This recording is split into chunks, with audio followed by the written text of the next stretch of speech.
સુરત એક food paradise જ્યાં ખાવાની દરેક આઈટમ યુનિક જ હોય છે.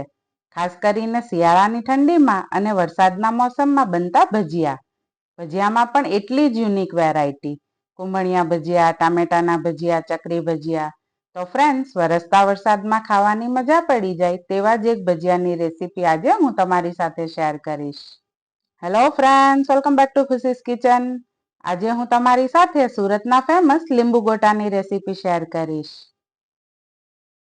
લીંબુ ગોટા બનાવવા માટે મેં અહીં 1 કિલો બાફેલા બટાકા લીધા છે. બટાકાને મેશર વડે મેશ કરી લઈશું. ત્યારબાદ તેમાં સ્વાદ અનુસાર મીઠું, 1 મોટી ચમચી તજ અને મરીનો પાવડર, 2 મોટી ચમચી દળેલી ખાંડ, 4 ચમચી આદુ, મરચા અને લસણની પેસ્ટ, 1 લીંબુનો રસ તેમજ 2 ચમચી તલ, નાની ચમચી વરિયાળી અને લીલા ધાણા એડ કરી બધી જ સામગ્રીને બરાબર રીતે મિક્સ કરી લઈશું.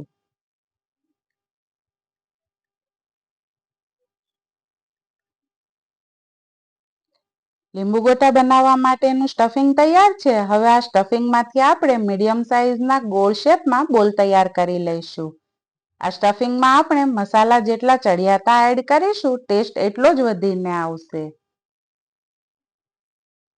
ત્યારબાદ આપણે ગોટાને કોટ કરવા બેસનનું બેટર તૈયાર કરી લઈએ.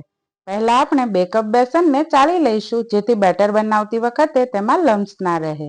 ત્યારબાદ તેમાં સ્વાદ અનુસાર મીઠું અને 1/4 ટેબલસ્પૂન બેકિંગ સોડા એડ કરી બેસનમાં પર્યાપ્ત પાણી ઉમેરતા જઈશું અને મીડિયમ થીક જેવું બેટર તૈયાર કરી લઈશું.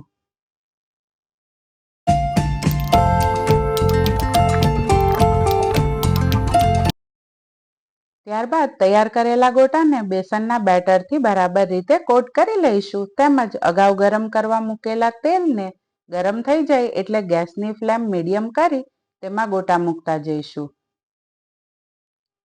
ગોટાને બધી બાજુ બરાબર ફ્રાય થાય માટે જારાની મદદથી ફેરવતા રહીશું. તેમજ 2 થી 3 મિનિટમાં ગોટા તળાઈને તૈયાર થઈ જશે. ગોટાને આપણે લો ટુ મીડિયમ ફ્લેમ પર જ તળી લઈશું જેથી ગોટા અંદર સુધી સારી રીતે કૂક થઈ શકે. તો ફ્રેન્ડ્સ, આપણા ગોટા બનીને તૈયાર છે.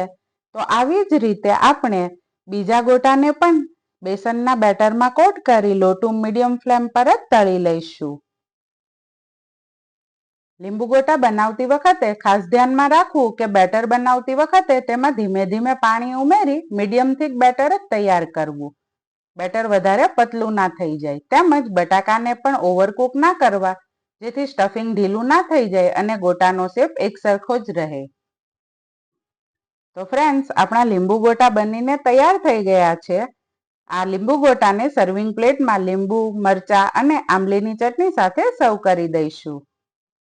લીંબુ ગોટાને આપણે વચ્ચેથી ખોલી તેમાં તમને જેટલી ખટાશ પસંદ હોય એટલું લીંબુનો રસ નીચોવી ખાવાનું હોય છે.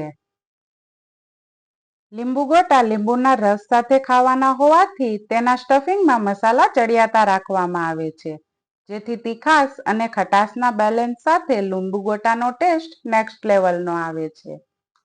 તો ફ્રેન્ડ્સ, મારી આ રેસીપીથી ઓછા સમય અને સરળતાથી બની જતા લીંબુ ગોટા આ વરસતા વરસાદમાં એકવાર ઘરે જરૂરથી ટ્રાય કરજો.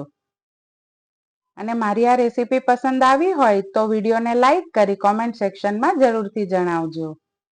અને હજુ સુધી જો તમે મારી ચેનલને સબસ્ક્રાઇબ નથી કરી તો સૌપ્રથમ ચેનલને સબસ્ક્રાઇબ કરી બાજુમાં રહેલ બેલ આઇકન જરૂરથી પ્રેસ કરી દેજો જેથી મારા આવા જ નવા વિડીયોની નોટિફિકેશન સૌથી પહેલા તમને મળતી રહે.